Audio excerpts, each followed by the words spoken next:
The following is a Rural Roots Canada production.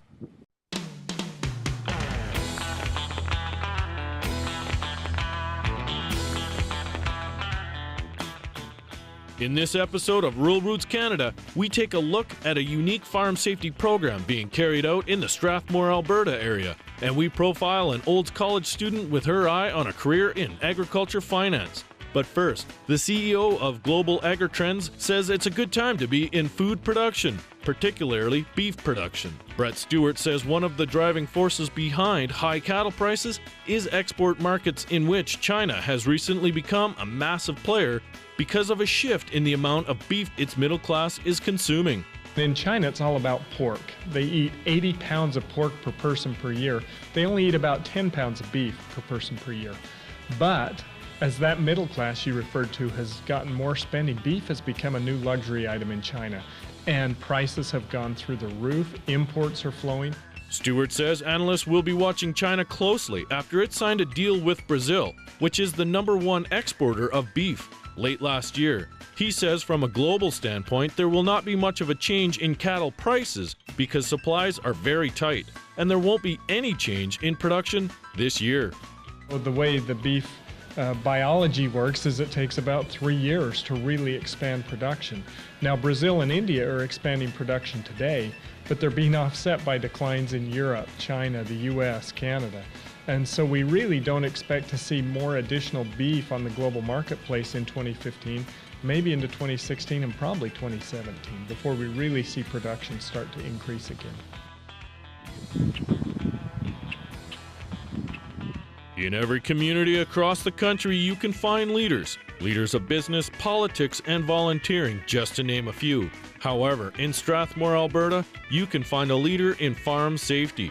Gail Sell is a public health nurse with Alberta Health Services who decided one day she needed to take an active role in helping prevent farm accidents. We still have a lot of deaths and injuries that do happen because of farm safety, not being a safe place for them, and I think it's just an awareness that people need to have of why we bring these programs and what it is that we can change so that we can prevent this from happening. Sell takes great pride in the work that they do for kids in schools and in the community, which includes 1,308 farms in wheatland country. At the end of the day, they're excited for what they've learned. They go home.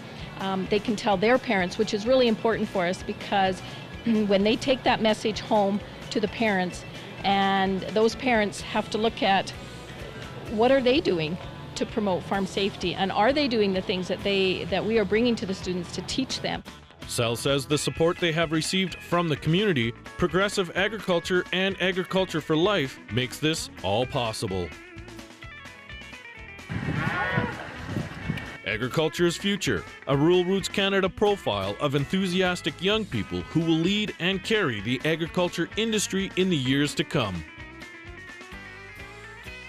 I grew up on a farm just west of Wetaskiwin, right beside the QE2 actually. Just cattle farms, small business, with my family, my mom and dad and 2 brothers. And my dad is an auctioneer, also part-time. And we grew up with the cattle industry. We had many different animals growing up as well, pigs, chickens, the whole kind of thing, but the cattle is what we have stuck with. My major is finance in the agriculture management program, and over this past summer I actually worked in my local credit union, and being that Wetaskiwin is such an agriculture-based community, I got a chance to see what the banks do in regards to the agriculture business in our community. It was kind of like a job shadowing sort of thing.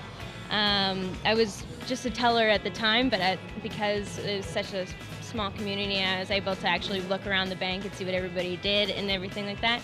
And it was something that really piqued my interest, and I hope to go back there this summer. They've asked for me to come back.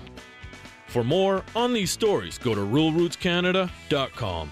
For Rural Roots Canada, I'm Eric Smith, getting to the stem and meat of agriculture. This has been a Rural Roots Canada production.